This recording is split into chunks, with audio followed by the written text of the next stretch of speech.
Alright guys, I have Lethal Enforcers and Lethal Enforcers 2 here for the Sega Genesis, and I got these games with the official Konami Justifier.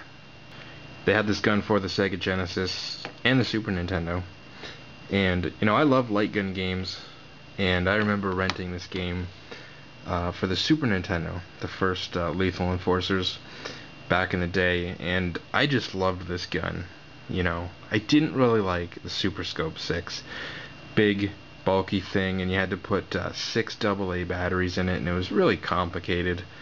And you know what, when you just want some simple, quick shooting fun, you just want one of these wired light guns. Very simple. You got the start button here, and you got your trigger here, and it's pretty self-explanatory.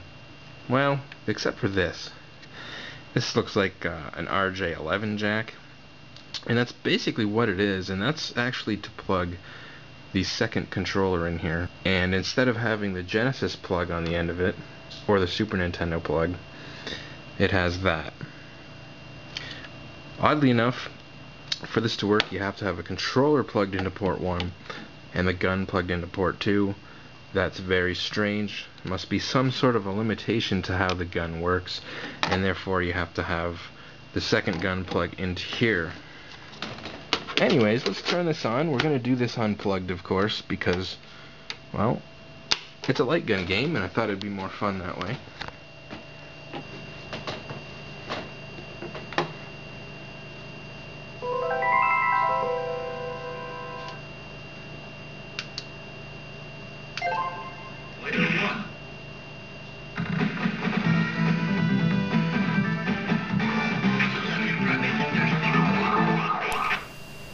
Alright, so this game came out in 1992.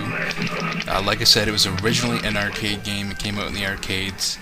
And, you know, the first thing you'll recognize is the two Justifier guns, those two revolvers. And, you know, it's the classic blue for the first player and pink for the second player. I guess that's because in the story, the second cop is supposed to be a girl. But you know, it's also an easy way to know which gun is what.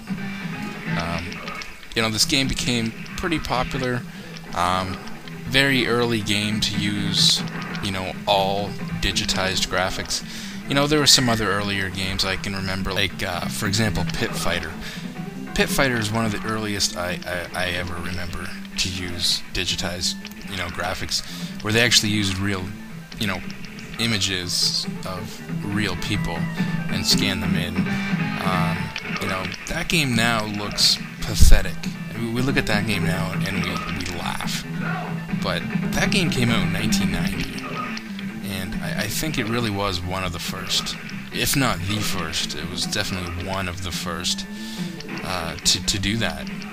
And you know, there was some controversy in this game because you're shooting at, you know, characters that look realistic.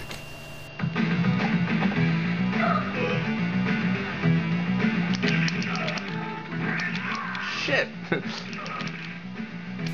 The home versions were released to the Super Nintendo, the Genesis, and the Sega CD the following year. They use basically the same light gun, which is awesome. This blue revolver came with the game. Like I said, the second player controller, the pink gun, plugs in to the first controller. Now that's really strange, but I think they did it for, well, probably a few reasons.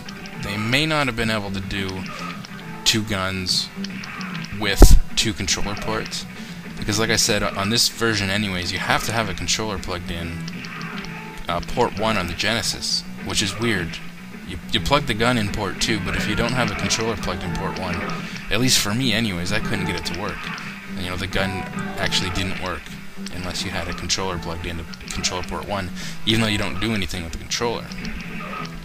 But the cool thing is, if you get the second gun, if you get the pink gun, it works with the Sega Genesis gun and the Super Nintendo gun. So because it's got that special I called it an RJ11 jack. It looks like a phone jack, basically, is what a RJ11 jack is. That phone jack looking thing plugs into the gun, whether it's the Genesis gun or the Super Nintendo gun. So that's kind of cool. But the weird thing is, you could only get this second gun. You could only get the pink gun through mail order. You had to order it directly from Konami.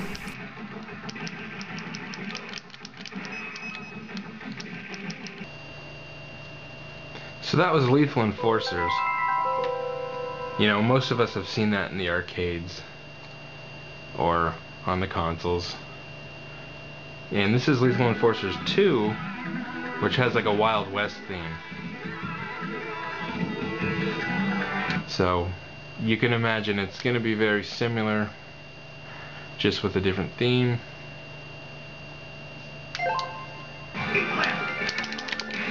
Can't start yet.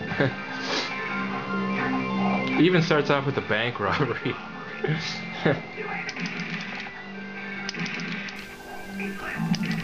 In Japan, on the PlayStation, they actually released both Lethal Enforcers 1 and 2. It's called the Lethal Enforcers Deluxe Pack for the PlayStation. So you can get both these games in one on the PlayStation, but it's only in Japan, so you'd have to have a mod chip or something if you're going to import that or try and play that.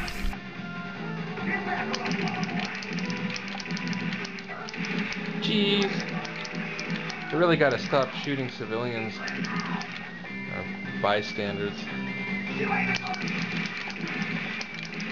Yep, see, really gotta stop doing that. It takes away a hit every time you do that, so you'll get these continue screens and eventually... Definitely an awesome light gun. Wicked light gun, whether it's for the Genesis or the Super Nintendo. I think it's better than the Menacer and the Super Scope. You know, they may be more high-tech. You know, they work off the scan line, I believe, so they're probably more accurate. And, you know, I know the Super Scope, I'm pretty sure the Menacer can trace in real time on the screen. You know, which is cool. It is more high-tech, you know, but who wants to put 6 batteries in a light gun? It was ridiculous. So, you know, I think the Justifier is a much better light gun for either the Genesis and the Super Nintendo. So, come on.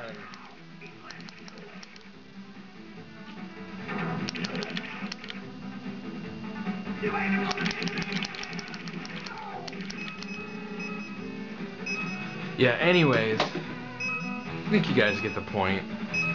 It's great fun. These light gun games are great fun.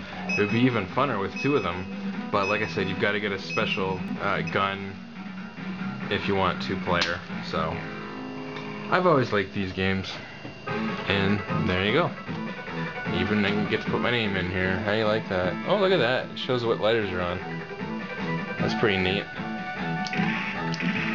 Of course, there's no numbers, is there?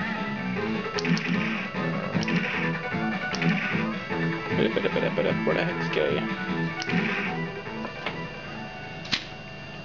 And there you have it.